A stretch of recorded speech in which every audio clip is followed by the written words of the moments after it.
1/4 plus 1/2 plus 1/3 plus 1/7 വില കാണുക. ഇതിലത്തെ ആദ്യത്തെ 2 ഫ്രാക്ഷനും കൂടി നമുക്ക് കൂട്ടാം. കാരണം 1/4 പ്ലസ് അര കൂട്ടിയ 3/4 3/4 പ്ലസ് 1/3 പ്ലസ് 1/7. ഇത് കൂട്ടണമെങ്കിൽ ഛേദങ്ങൾ തുല്യമല്ല, അതുകൊണ്ട് ഛേദങ്ങളുടെ ലസാഗു കാണണം. 4, 3, 7 LCM കാണണം. ഈ 4, 3, 7 ഹരിക്കാൻ പറ്റുന്ന സംഖ്യ ഒന്നുമില്ല. 4നെയും 3നെയും 7നെയും ഹരിക്കാൻ പറ്റുന്ന ഒന്നുമില്ല. അതുകൊണ്ട് 4 × 3 × 7 ഗുണനഫലം കാണുക. 4, 3, 17, 84 LCM ലസാഗു. ഇനി നമുക്ക് എല്ലാ ഛേദങ്ങളെയും 84 മാറ്റണം.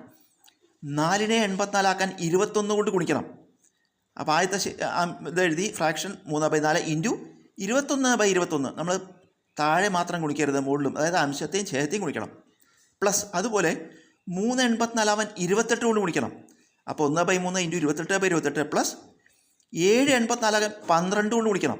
അപ്പോൾ 1/7 × 12/12. ആദ്യത്തെ ജോഡി ഫ്രാക്ഷൻസ് മൾട്ടിപ്ലൈ ചെയ്യാണ്. 3 × 21 63/4 84 പ്ലസ് അടുത്ത് ഗുണിക്കുമ്പോൾ 1 28 3 84 പ്ലസ് 1 12 12/7 84. ഇപ്പോൾ ഛേദങ്ങളെല്ലാം തുല്യമായി.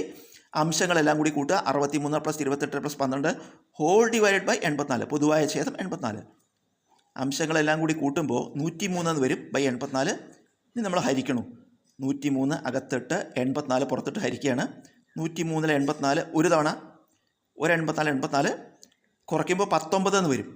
ഇനി നമ്മൾ 0 ചേർക്കുന്നു, അപ്പോൾ ദശാംശം ഇട്ടു. അപ്പോൾ 190 84 രണ്ട് തവണ 2 84 168. 190 168 കുറച്ചു 22.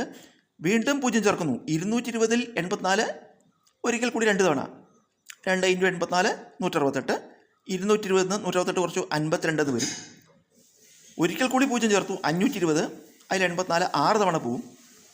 6 × 84 504. ഇതിങ്ങനെ അനന്തമായി പോയിക്കൊണ്ടിരിക്കും. അപ്പോൾ നമുക്ക് ഈ ഉത്തരം എടുത്ത് എഴുതാം. 1.226 എക്സെട്ര എന്നിങ്ങനെ നീണ്ടു പോവുകയാണ്. നമുക്കിതിനെ 2 സ്ഥാനത്തിന് റൗണ്ട് ചെയ്ത് എഴുതാം. അതായത് ദശാംശം കേട്ട് 2 സ്ഥാനം മാത്രം എഴുതാം. അപ്പോൾ പക്ഷേ അത് എഴുതുമ്പോൾ നോക്കേണ്ടത് അടുത്ത സ്ഥാനം 5 5 കൂടുതലോ ഉണ്ടെങ്കിൽ ഈ രണ്ടാം സ്ഥാനത്തിൻ്റെ കൂടെ ഒന്ന് കൂട്ടണം.